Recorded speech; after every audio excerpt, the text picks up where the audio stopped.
नमस्कार देवियों और सज्जनों, a very good morning to all of you. Covid vaccination कार्यक्रम के देशव्यापी प्रारंभ के अवसर पर राष्ट्र के नाम संदेश हेतु हम परम आदरणीय प्रधानमंत्री जी से कृपा पूर्वक आग्रह करते हैं।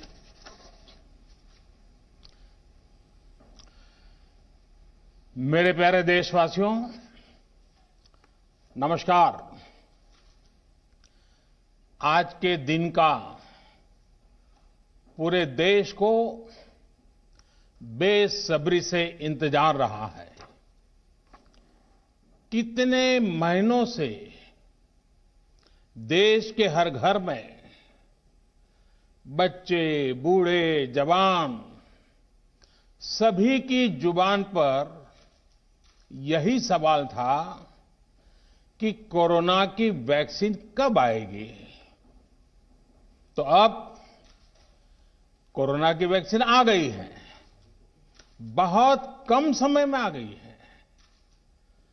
अब से कुछ ही मिनट बाद भारत में दुनिया का सबसे बड़ा टीकाकरण अभियान शुरू होने जा रहा है। मैं सभी देशवासियों को इसके लिए बहुत बहुत बधाई देता हूं।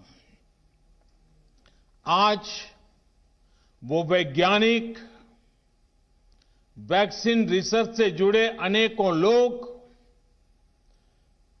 विशेष रूप से प्रशंसा के हकदार हैं, जो बीते कई महीनों से कोरोना के खिलाफ वैक्सीन बनाने में जुटे थे, दिन रात जुटे थे। न उन्होंने त्योहार देखा है, न उन्होंने दिन देखा है, न उन्होंने रात देखी है।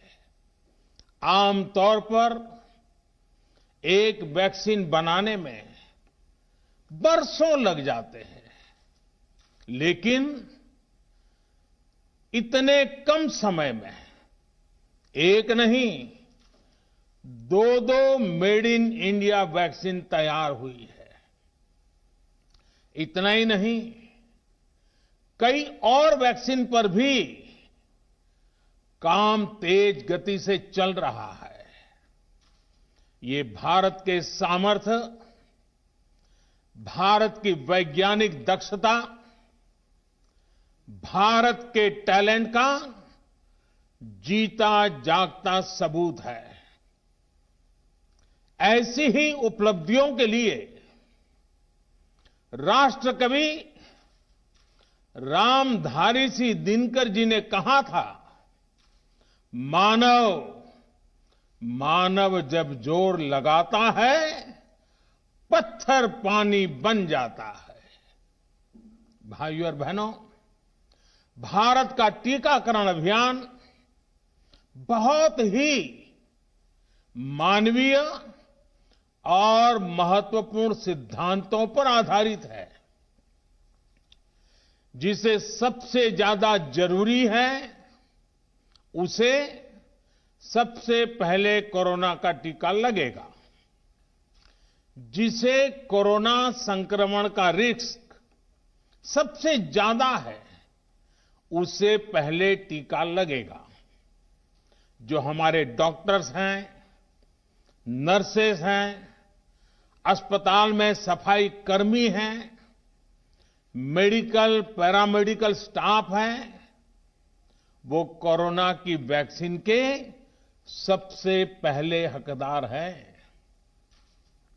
चाहे वो सरकारी अस्पताल में हो या फिर प्राइवेट में, सभी को ये वैक्सीन प्राथमिकता पर लगेगी। इसके बाद उन लोगों को टीका लगाया जाएगा जिन पर जरूरी सेवाओं और देश की रक्षा या कानून व्यवस्था की जिम्मेदारी है। जैसे हमारे सुरक्षा बल हो गए, पुलिसकर्मी हो गए, फायर ब्रिगेड के लोग हो गए, सफाई कर्मचारी हो गए, इन सभी को ये वैक्सीन प्राथमिकता पर लगेगी और मैंने जैसा पहले भी कहा है, इनकी संख्या करीब करीब 3 करोड़ होती है। इन सभी के वैक्सीनेशन का खर्च भारत सरकार द्वारा उठाया जाएगा। साथियों, इस टीकाकरण अभियान की पुख्ता तैयारियों के लिए राज्य सरकारों के सहयोग से देश के कोने कोने में ट्रायल्स किए गए हैं, ड्राई रन्स हुए हैं।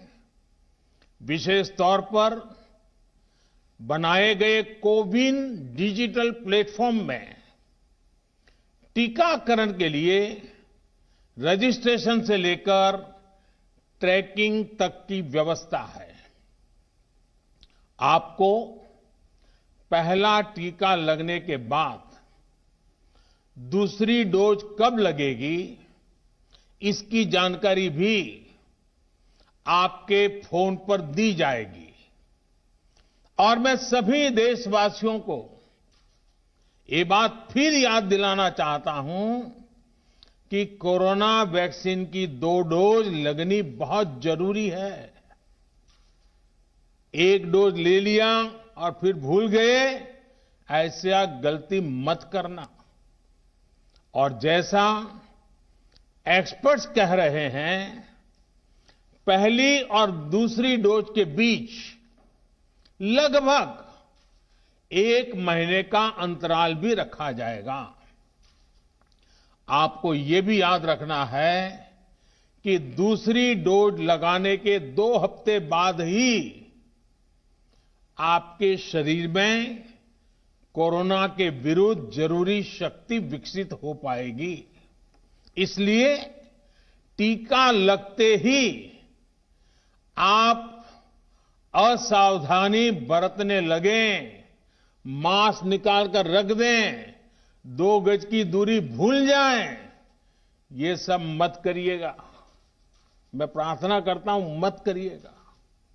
और मैं आपको एक और चीज बहुत आग्रह से कहना चाहता हूं। जिस तरह धैर्य के साथ आपने कोरोना का मुकाबला किया, वैसे ही धैर्य अब वैक्सीनेशन के समय भी दिखाना है। साथियों, इतिहास में इस प्रकार का और इतने बड़े स्तर का टीकाकरण अभियान पहले कभी नहीं चलाया गया है। ये अभियान कितना बड़ा है, इसका अंदाज आप सिर्फ पहले चरण से ही लगा सकते हैं।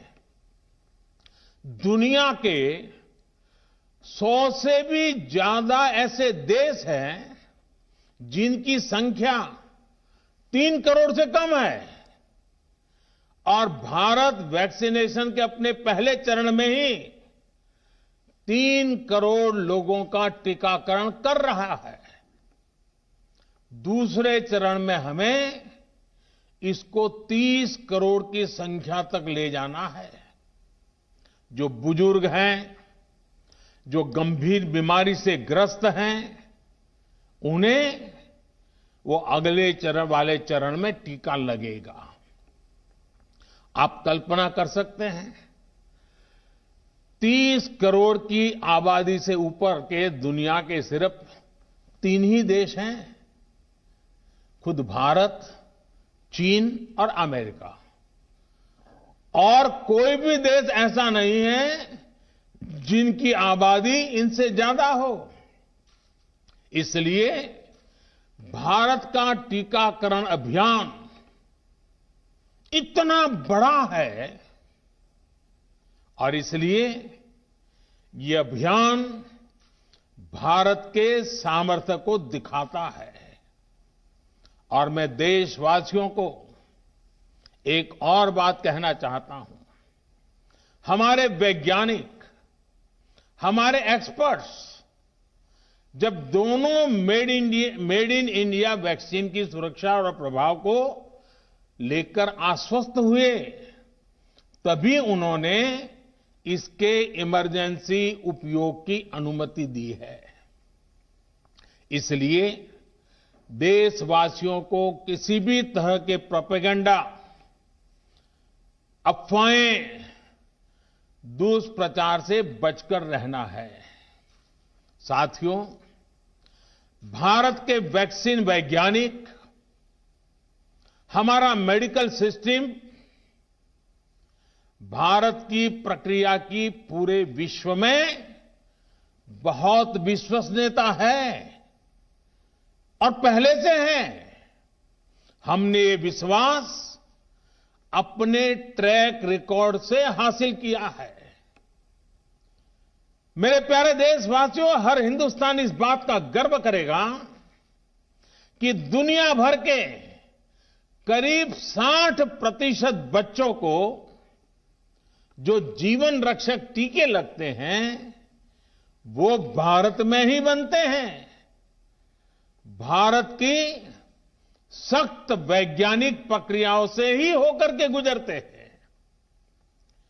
भारत के वैज्ञानिकों को और वैक्सीन से जुड़ी हमारी विशेषज्ञता पर दुनिया का ये विश्वास made in India corona vaccine में और मजबूत होने वाला है। इसकी कुछ और खास बातें हैं जो आज मैं देशवासियों को जरूर बताना चाहता हूं। ये भारतीय वैक्सीन विदेशी वैक्सीनों की तुलना में बहुत सस्ती है और इनका उपयोग भी उतना ही आसान है। विदेश में तो कुछ वैक्सीन ऐसी हैं जिसकी एक डोज 5,000 रुपया तक में है और जिसे -70 डिग्री तापमान में फ्रीज में रखना होता है। -70 डिग्री। वहीं भारत की वैक्सीन्स ऐसी तकनीक पर बनाई गई हैं जो भारत में बरसों से ट्राइड और टेस्टेड है। ये वैक्सीन स्टोरेज से लेकर ट्रांसपोर्टेशन तक भारतीय स्थितियों और परिस्थितियों के अनुकूल है। यही वैक्सीन अब भारत को कोरोना के खिलाफ लड़ाई में निर्णायक जीत दिलाएगी। साथियों, कोरोना से हमारी लड़ाई आत्मविश्वास और आत्मनिर्भरता की रही है। इस मुश्किल लड़ाई से लड़ने के लिए हम अपने आत्मविश्वास को कमजोर नहीं पड़ने देंगे। ये प्रण हर भारतीय में दिखाई दिया है। संकट कितना ही बड़ा क्यों न हो, देशवासियों ने कभी आत्मविश्वास खोया नहीं। जब भारत में कोरोना पहुंचा तब देश में कोरोना टेस्टिंग की एक ही लैब थी। हमने अपने सामर्थ्य पर विश्वास रखा और आज 2300 से ज्यादा लैब्स का नेटवर्क हमारे पास है। शुरुआत में हम mask, PPE kit, testing kits, ventilators जैसे जरूरी सामान के लिए भी विदेशों पर निर्भर थे। आज इन सभी सामानों के निर्माण में हम आत्मनिर्भर हो गए हैं और इनका निर्यात भी कर रहे हैं। आत्मविश्वास और आत्मनिर्भरता की इसी ताकत को हमें टीकाकरण के इस दौर में भी सशक्त कर रहा है। साथियों, महान तेलुगु कवि श्री गुराजाड़ा अप्पा राव ने कहा था, सौंत लाभम कौंत मानुको सौंत लाभ कौंत मानुको पौरु गुवाडिकी तोड़ू पाडबोय देश मंटे मट्टी कादोई देश मंटे मनुष्य लोय। यानी हम दूसरों के काम आए, ये निस्वार्थ भाव हमारे भीतर रहना चाहिए। राष्ट्र सिर्फ मिट्टी, पानी, कंकड़, पत्थर से नहीं बनता, बल्कि राष्ट्र का अर्थ होता है हमारे लोग। कोरोना के विरुद्ध लड़ाई को संपूर्ण देश ने इसी भावना के साथ लड़ा है। आज जब हम बीते साल को देखते हैं तो एक व्यक्ति के रूप में, एक परिवार के रूप में, एक राष्ट्र के रूप में हमने बहुत कुछ सीखा है, बहुत कुछ देखा है, जाना है, समझा है। आज भारत जब अपना टीकाकरण अभियान शुरू कर रहा है तो मैं उन दिनों को भी याद कर रहा हूं। कोरोना संकट का वो दौर जब हर कोई चाहता था कि कुछ करें, लेकिन उसको उतने रास्ते नहीं सूझते थे। सामान्य तौर पर बीमारी में पूरा परिवार बीमार व्यक्ति की देखभाल के लिए जुट जाता है, लेकिन इस बीमारी ने तो बीमार को ही अकेला कर दिया। अनेकों जगह पर छोटे छोटे बीमार बच्चों को मां से दूर रहना पड़ा। मां परेशान रहती थी, मां रोती थी, लेकिन चाहकर भी कुछ कर नहीं पाती थी। बच्चे को अपनी गोद में नहीं ले पाती थी। कहीं बुजुर्ग पिता अस्पताल में अकेले अपनी बीमारी से संघर्ष करने को मजबूर थे। संतान चाहकर भी उसके पास नहीं जा पाती थी। जो हमें छोड़कर चले गए, उनको परंपरा के मुताबिक वो विदाई भी नहीं मिल सकी जिसके वो हकदार थे।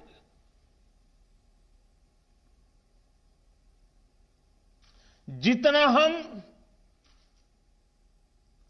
उस समय के बारे में सोचते हैं, मन सिहर जाता है, उदास हो जाता है। लेकिन साथियों, संकट के उसी समय में, निराशा के उसी वातावरण में कोई आशा का भी संचार कर रहा था।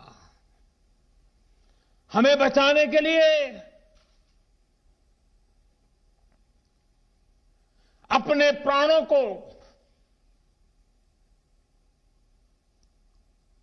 संकट में डाल रहा था।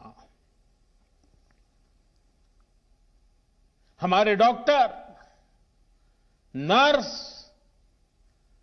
पैरामेडिकल स्टाफ,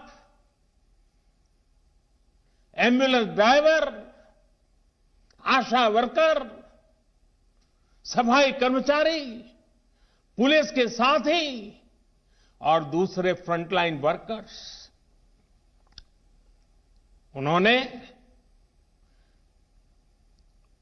मानवता के प्रति अपने दायित्व को प्राथमिकता दी। इनमें से अधिकांश तब अपने बच्चों, अपने परिवार से दूर रहे, कई कई दिन तक घर नहीं गए।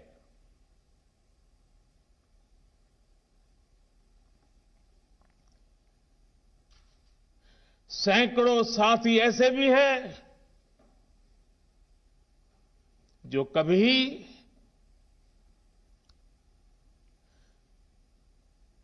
घर वापस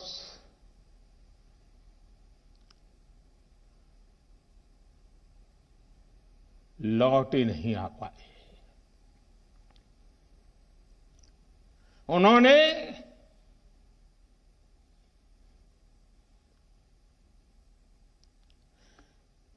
एक एक जीवन को बचाने के लिए अपना जीवन आहुत कर दिया। इसलिए आज कोरोना का पहला टीका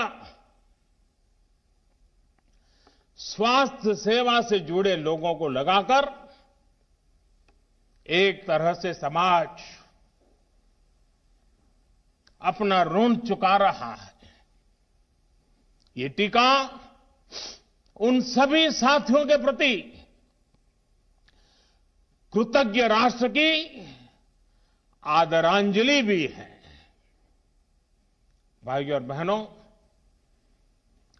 मानव इतिहास में अनेक विपदाएं आई, महामारियां आई, भीषण युद्ध हुए, लेकिन कोरोना जैसी चुनौती की किसी ने कल्पना नहीं की थी। ये एक ऐसी महामारी थी जिसका अनुभव ना तो साइंस को था, ना ही सोसाइटी को था।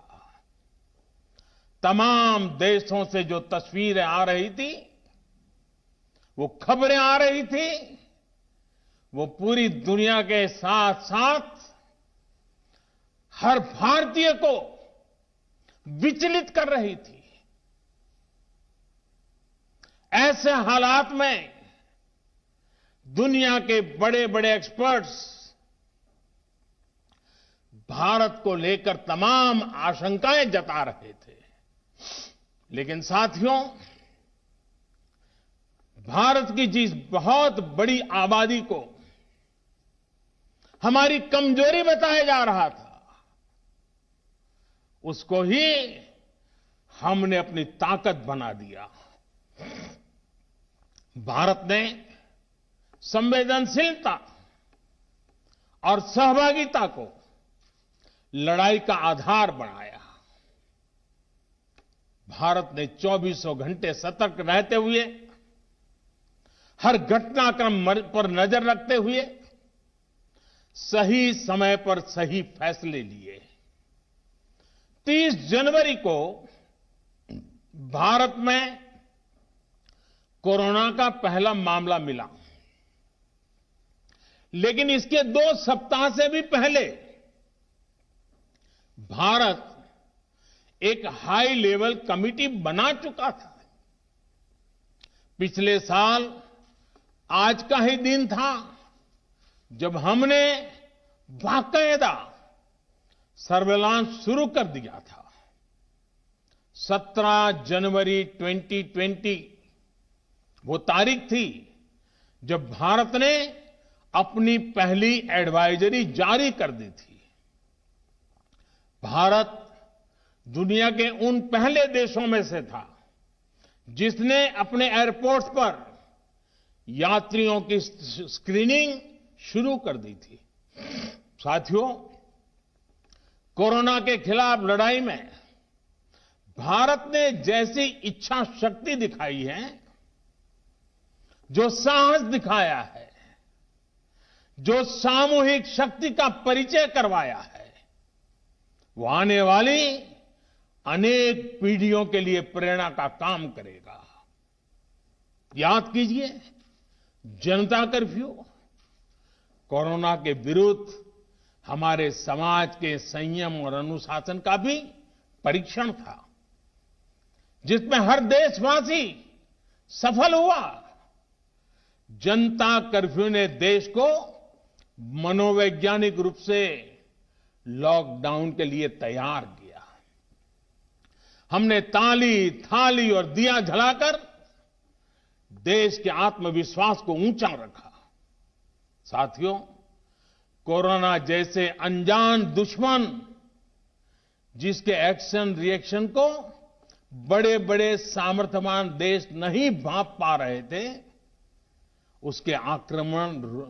उसके संक्रमण को रोकने का सबसे प्रभावी तरीका ही यही था कि जो जहां है वो वहीं रहे।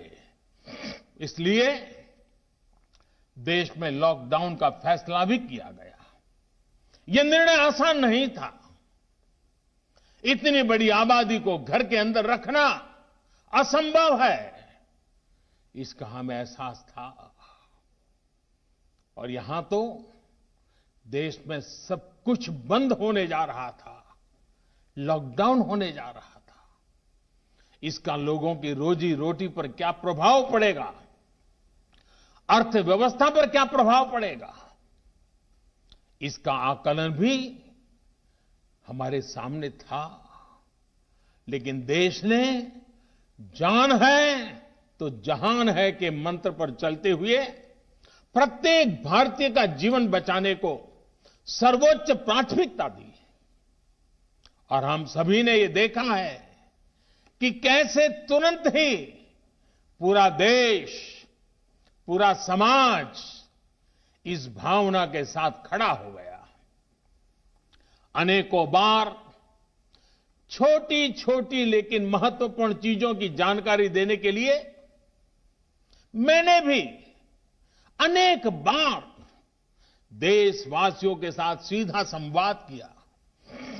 एक तरफ जहां गरीबों को मुफ्त भोजन की व्यवस्था की गई, तो वहीं दूध, सब्जी, राशन, गैस, दवा ऐसी जरूरी चीजों की सुचारू आपूर्ति सुनिश्चित की गई। देश में व्यवस्थाएं ठीक से चले, इसके लिए गृह मंत्रालय ने 24/7 कंट्रोल रूम शुरू किया, जिस पर हजारों कॉल्स का जवाब दिया गया, लोगों को समाधान दिया गया। साथियों, कोरोना के विरुद्ध इस लड़ाई में हमने कदम कदम पर दुनिया के सामने उदाहरण प्रस्तुत किया है।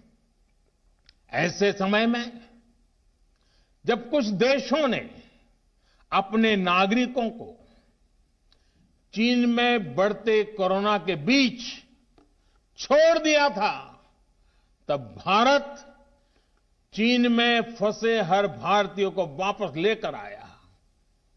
और सिर्फ भारत के ही नहीं, हम कई दूसरे देशों के नागरिकों को भी वहां से वापस निकाल करके लाए। कोरोना काल में वंदे भारत मिशन के तहत 35 लाख से ज्यादा भारतीयों को विदेशों से भारत लाया गया।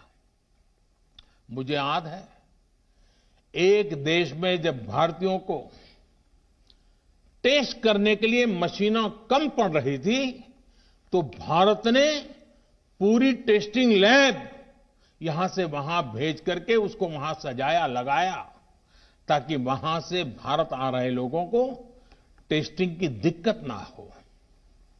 साथियों, भारत ने इस महामारी से जिस प्रकार से मुकाबला किया, उसका लोहा आज पूरी दुनिया मान रही है। केंद्र और राज्य सरकारें, स्थानीय निकाय, हर सरकारी संस्थान, सामाजिक संस्थाएं कैसे एकजुट होकर बेहतर काम कर सकते हैं, ये उदाहरण भी भारत ने दुनिया के सामने रखा। इसरो, डीआरडीओ, फौज से लेकर किसानों और श्रमिकों तक सभी एक संकल्प के साथ कैसे काम कर सकते हैं, ये भारत ने दिखाया है। 2 गज की दूरी और मास्क है जरूरी, उस पर फोकस करने वालों में भी भारत अग्रणी देशों में रहा। भाइयों और बहनों, आज इन्हीं सब प्रयासों का परिणाम है कि भारत में कोरोना से होने वाली मृत्यु की दर कम है और ठीक होने वालों की दर बहुत अधिक है। देश के कई जिले ऐसे हैं जहां एक भी व्यक्ति को हमें कोरोना की वजह से खोना नहीं पड़ा। इन जिलों में हर व्यक्ति कोरोना से ठीक होने के बाद अपने घर पहुंचा है। बहुत से जिले ऐसे भी हैं जहां बीते 2 सप्ताह से कोरोना संक्रमण का एक भी केस नहीं आया है। जहां तक कि लॉकडाउन के से प्रभावित अर्थव्यवस्था की रिकवरी में भी भारत दुनिया में आगे निकल रहा है। भारत उन गिने चुने देशों में है जिसने मुश्किल के बावजूद दुनिया के 150 से ज्यादा देशों में जरूरी दवाएं और जरूरी मेडिकल सहायता पहुंचाई। पैरासिटामोल हो, हाइड्रोक्सी क्लोरोक्विन हो, टेस्टिंग से जुड़ा सामान हो, भारत ने दूसरे देश के लोगों को भी बचाने की हर संभव कोशिश की। आज जब हम अपनी वैक्सीन बना ली है, तब भी भारत की तरफ दुनिया आशा और उम्मीद की नजरों से देख रही है। हमारा टीकाकरण अभियान जैसे जैसे आगे बढ़ेगा, दुनिया के अनेक देशों को हमारे अनुभव का लाभ मिलेगा। भारत की वैक्सीन, हमारी उत्पादन क्षमता पूरी मानवता के हित में काम आए, ये हमारी प्रतिबद्धता है। भाइयों और बहनों, ये टीकाकरण अभियान अभी लंबा चलेगा। हमें जन जन के जीवन को बचाने में योगदान देने का मौका मिला है और इसलिए इस अभियान से जुड़ी प्रक्रिया को, उस प्रक्रिया का हिस्सा बनने के लिए भी देश में वॉलेंटियर आगे आ रहे हैं। मैं उनका स्वागत करता हूं और भी अधिक वॉलेंटियर्स को मैं अपना समय इस सेवा कार्य में जोड़ने के लिए जरूर आग्रह करूंगा। हां, जैसा मैंने पहले कहा, मास्क, 2 गज की दूरी और साफ सफाई ये टीके के दौरान भी और बाद में भी जरूरी रहेंगे। टीका लग गया तो उसका अर्थ ये नहीं कि आप कोरोना से बचाव के दूसरे तरीके छोड़ दें। अब हमें नया प्रण लेना है। दवाई भी, कड़ाई भी। दवाई भी, कड़ाई भी। आप सभी स्वस्थ रहें, इसी कामना के साथ इस टीकाकरण अभियान के लिए पूरे देश को बहुत बहुत शुभकामनाएं देता हूं। देश के वैज्ञानिकों का, रिसर्चर्स का, लैब में जुड़े हुए सब लोगों का, जिन्होंने पूरे साल एक ऋषि की तरह अपनी लैब में जीवन खपा दिया और ये वैक्सीन देश और मानवता को दी है, मैं उनको भी विशेष रूप से अभिनंदन करता हूं, उनका आभार व्यक्त करता हूं। मेरी आप सबको बहुत बहुत शुभकामनाएं हैं। आप जल्द इसका लाभ उठाएं, आप भी स्वस्थ रहें, आपका परिवार भी स्वस्थ रहें, पूरी मानव जात इस संकट की घड़ी से बाहर निकले और स्वस्थता हम सबको प्राप्त हो। इसी एक कामना के साथ आप सबका बहुत बहुत धन्यवाद। परम आदरणीय प्रधानमंत्री जी से अनुरोध है कि रिमोट बटन दबाकर विश्व के सबसे बड़े वैक्सीनेशन कार्यक्रम का औपचारिक प्रारंभ करने की कृपा करें।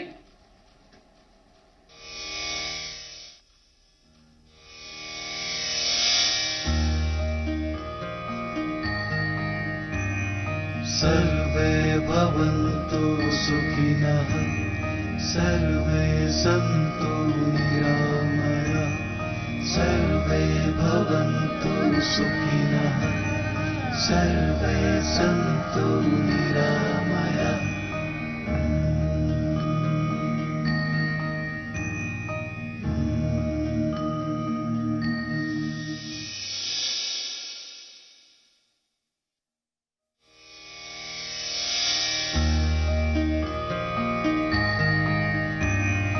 सर्वे भवन्तु सुखिनः सर्वे सन्तु निरामयाः सर्वे भवन्तु सुखिनः सर्वे सन्तु निरामयाः।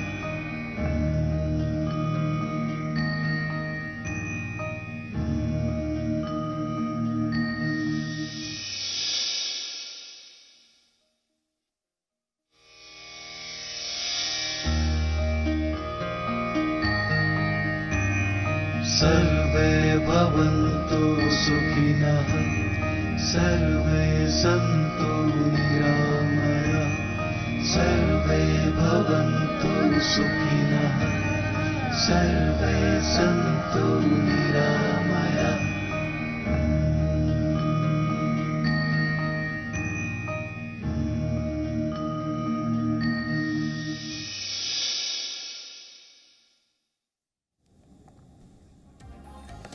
तो आखिरकार प्रधानमंत्री ने टीकाकरण अभियान की शुरुआत कर दी। विश्व के सबसे बड़े टीकाकरण अभियान की शुरुआत प्रधानमंत्री मोदी ने इस वक्त की। और प्रधानमंत्री मोदी ने उनके संबोधन के दौरान की अहम बातें अगर हम बताएं, जिस तरह से एक अभिभावक जिस तरह से घर का कोई बड़ा संबोधित करता और जिसने उस पूरे वक्त को देखा होता है, कुछ उसी तरीके का समावेश आज के संबोधन में था। जब संबोधन के दौरान प्रधानमंत्री मोदी भावुक भी हुए, उनको याद करते हुए, उन लोगों को याद करते हुए जो हमें छोड़ करके चले गए या फिर कोरोना की बलि चढ़ गए। वो वक्त भी जब देखा जब एक कोरोना का मामला आया था, प्रधानमंत्री ने जिक्र किया। फिर उसके बाद देश में कैसे कंप्लीट लॉकडाउन लगाया और उसके बाद एक एक स्टेज का जिक्र करते हुए आज की इस घड़ी का जिक्र किया। Presenting B News app available on Google Play and App Store. Download it now.